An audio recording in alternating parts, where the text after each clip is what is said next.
आज मैं क्लास 8 को सिविक्स पढ़ाने जा रही हूँ। इस चैप्टर में आपको मैं मौलिक अधिकार एवं जो हमारे कर्तव्य होते हैं उसके बारे में बताएंगे।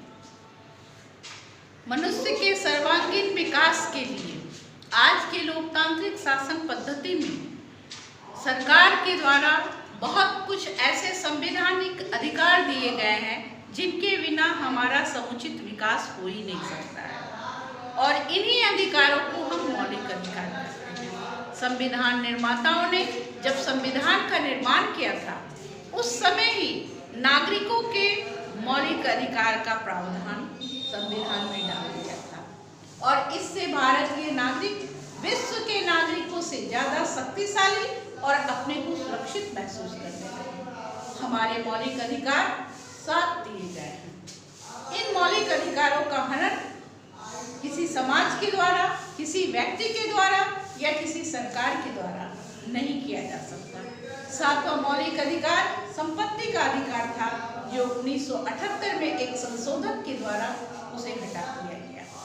6 मौलिक अधिकार में पहला मौलिक अधिकार है समानता का अधिकार, दूसरा मौलिक अधिकार है स्वतंत्रता का अधिकार, तीसरा मौलिक अधिकार है शोषण के विरुद्ध अधिकार, और चौथा मौलिक अधिकार है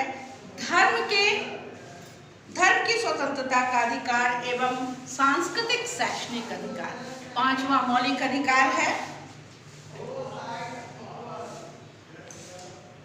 हम बता रहे थे मौलिक अधिकार के बारे में, तो 5वां मौलिक अधिकार है आपको सांस्कृतिक और शैक्षणिक सुधार का अधिकार, और 6ठा मौलिक अधिकार है शोषण के विरुद्ध संवैधानिक उपचारों का अधिकार। अब हम प्रत्येक मौलिक अधिकार के बारे में थोड़ा थोड़ा आप लोगों को बताएंगे।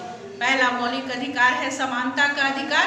इस अधिकार के अंतर्गत सभी आयु वर्ग के लोग जो वयस्क हो चुके हैं या बच्चे भी हैं, उन्हें समान अधिकार प्राप्त है जो संविधान में लिखित है। जाति के आधार पर, धर्म के आधार पर, लिंग के आधार पर उनसे कोई भेदभाव नहीं किया जा सकता है। इस पर एक बहुत बड़ा प्रश्न भी उठता है कि अगर समानता का अधिकार मौलिक अधिकार के रूप में हमें मिला है तो फिर आरक्षण कैसे है? कुछ खास वर्गों को आरक्षण क्यों दिया जाता है? ये तो समानता के विरुद्ध की बात है। लेकिन इस पर कहा गया है कि समाज के कुछ ऐसे वर्ग हैं जो काफी दलित हैं, काफी पिछड़े हुए हैं, तो मुख्य धारा में उन्हें जोड़ने के लिए, लोगों के बराबर होने के लिए सरकार के द्वारा उन्हें आरक्षण दिया गया है। लेकिन जैसे ही वो सभी लोगों के बराबर हो जाएंगे, देश की मुख्य धारा में जुड़ जाएंगे, उनके आरक्षण को खत्म कर दिया जाएगा। दूसरा है स्वतंत्रता का अधिकार। स्वतंत्रता के अधिकार के अंतर्गत हमें 6 अधिकार मिले हुए हैं।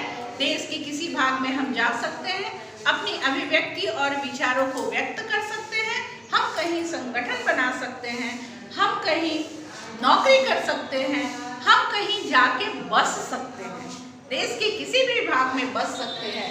जम्मू कश्मीर एक ऐसा राज्य था जहां हम जाकर जमीन नहीं खरीद सकते थे, घर नहीं बना सकते थे, लेकिन हाल फिलहाल में 370 धारा हटने के बाद आज हम जम्मू और कश्मीर में भी जाकर, जो 2 केंद्र शासित राज्य बन गए हैं, वहाँ भी हम जमीन खरीद सकते हैं और घर बना सकते हैं।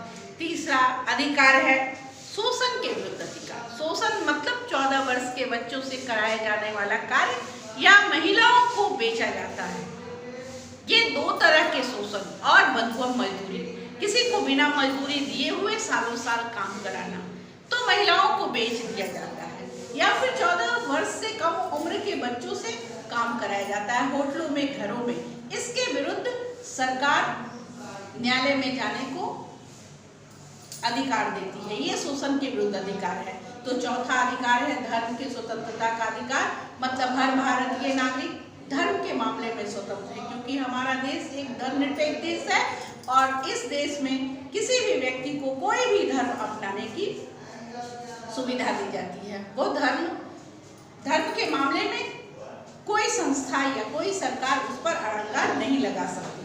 अब 5वां अधिकार है सांस्कृतिक और शैक्षणिक अधिकार। इस अधिकार के अंतर्गत भारत में बहुत सारी संस्कृतियां पाई जाती हैं और बहुत सारी भाषाएं हैं, धर्म है, रीति रिवाज है, उन सभी को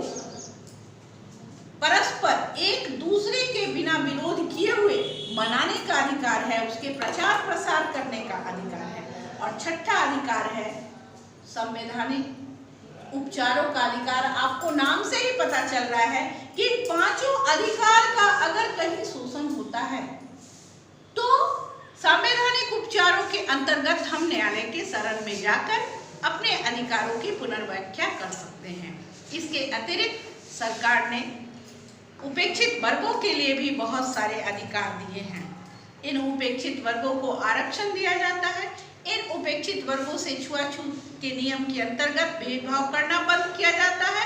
सार्वजनिक स्थलों पर इनकी जो जाने की मनाही थी उसे खत्म किया गया है और इन्हें खाने के तौर पर बीपीएल कोटे में रखकर अनाज, बच्चों को छात्रवृत्ति, शिक्षा के क्षेत्र में बच्चों को किताबें, मिड डे मील भोजन, इन सारी चीज़ों की सुविधाएं सरकार के द्वारा की गई है जो ये दबित वर्ग हैं उनके पुनरुत्थान के लिए। इसके अतिरिक्त सरकार अगर इन सब चीज़ों पर किसी के द्वारा हनन किया जाता है या इनके अधिकारों को खत्म किया जाता है तो उसके लिए न्यायालय के शरण में जाने की भी पुष्टि की गई है और इसके लिए उन्हें सजा भी हो सकती है। ये चैप्टर आपका खत्म हुआ। आप ऑब्जेक्टिव बनाते हुए किताब जल्दी से जल्दी लेकर सब्जेक्टिव क्वेश्चन भी बनाएं और अगले वीडियो में फिर अगला चैप्टर आप लोग देखेंगे।